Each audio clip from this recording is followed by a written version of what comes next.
નેવ શબ્દ ઝડપ રેડી સ્ટાર્ટ. ફકરો. ગુજરાતની આંતરિક સુરક્ષા, શાંતિ અને સલામતીને સુનિશ્ચિત કરવા માટે મુખ્યમંત્રી શ્રી ભૂપેન્દ્રભાઈ પટેલ અને નાયબ મુખ્યમંત્રી શ્રી હર્ષ સંઘવીના માર્ગદર્શન હેઠળ ગુજરાત પોલીસ દ્વારા સઘન ઝુંબેશ ઓપરેશન ડેલ્ટા હન્ટ નામે શરૂ કરવામાં આવી છે.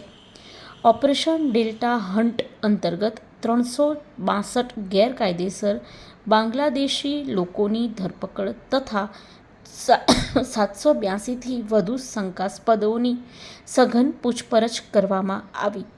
એક જ રાતમાં આટલા મોટા પ્રમાણમાં થયેલી આ કાર્યવાહીને ગુજરાત પોલીસની એક ઐતિહાસિક સફળતા ગણાવીને તમામ પોલીસ યુનિટને નાયબ મુખ્યમંત્રીશ્રીએ અભિનંદન પાઠવ્યા હતા. ફકરો. ઓપરેશન સંદર્ભે વધુ વિગતો આપતા નાયબ મુખ્યમંત્રીશ્રીએ જણાવ્યું હતું કે રાષ્ટ્રીય સુરક્ષાના મુદ્દે રાજ્ય સરકારની ઝીરો ટોલરન્સ નીતિ અંતર્ગત રાજ્યની સરહદો ઓળંગી ગેરકાયદેસર આશરો લઈ રહેલા બાંગ્લાદેશના નાગરિકો અને ઘૂસણખોરો વિરુદ્ધ કડક કાર્યવાહી શરૂ કરવામાં આવી છે.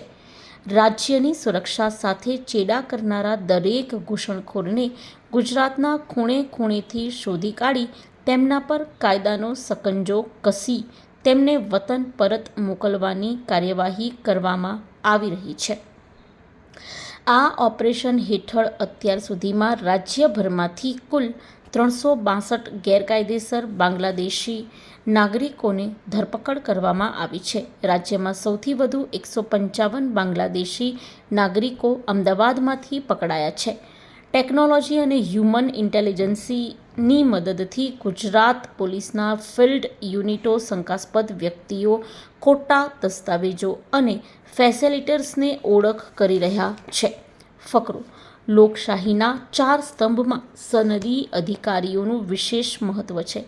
રાજ્યના નાયબ મુખ્યમંત્રી શ્રી હર્ષ સંઘવીની અધ્યક્ષતામાં યુપીએસસી સિવિલ સર્વિસીસ પરીક્ષા 2005માં સફળ થનારા ગુજરાતના 35 યુવા ઉમેદવારોનો સન્માન સમારોહ યોજાયો હતો. નાયબ મુખ્યમંત્રીશ્રીએ પરીક્ષામાં ઉત્તીર્ણ થયેલા ઉમેદવારો અને તેમના પરિવારજનોને શુભકામનાઓ પાઠવી હતી. ફકરો.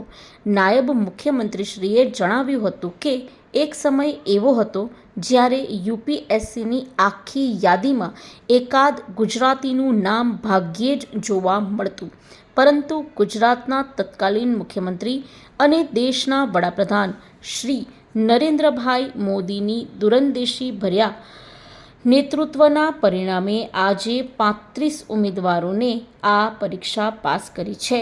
તેમના કાર્યકાળમાં જે સ્પીપાને વિશેષ મહત્વ આપીને અનેક જરૂરી બદલાવ કરવામાં આવ્યા હતા, તેમની દીર્ઘદ્રષ્ટિને કારણે આજે ગુજરાતના ઉમેદવારો સતત સફળતા મેળવી રહ્યા છે.